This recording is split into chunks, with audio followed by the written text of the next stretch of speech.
J'en appelle à un sursaut d'honneur et de responsabilité. Je veux vous voir.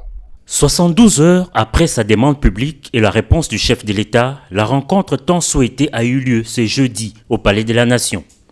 Visiblement détendu, crâne bien rasé et tiré à 4 épingles, l'ancien candidat à la présidentielle 2023, Martin Fayoulou, a monté les marches les unes après les autres du Palais de la Nation jusque dans la mythique salle des ambassadeurs.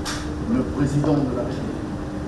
C'est par ces chaudes accolades que le chef de l'État a ouvert son entretien à cœur ouvert selon ses propres termes avec son hôte. Pour cette rencontre, les leaders délécidés et coordonnateurs de la Mouka étaient accompagnés de son premier cercle, à savoir Devos Kitoko, Prince Epenge, Alex Ndende et Chantal Moboni.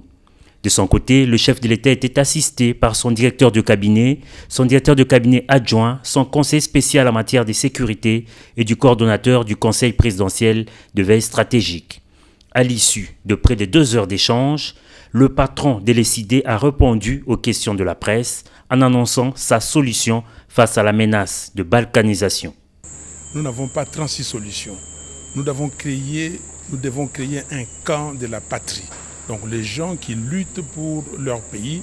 Et donc pour cela, avec toutes ces crises que nous avons, crise sécuritaire, crise sociale, crise politique, la solution c'est un dialogue.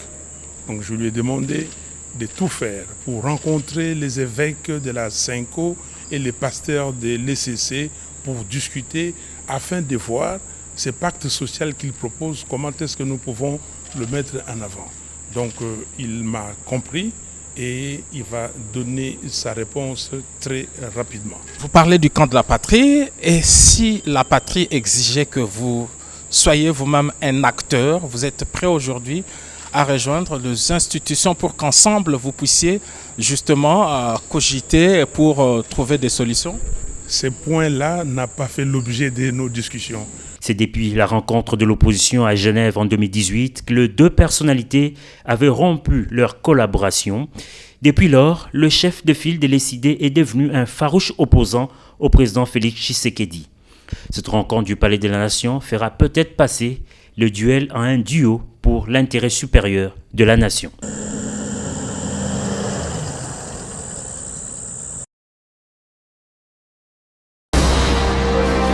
Abonnez-vous massivement à Gombo News.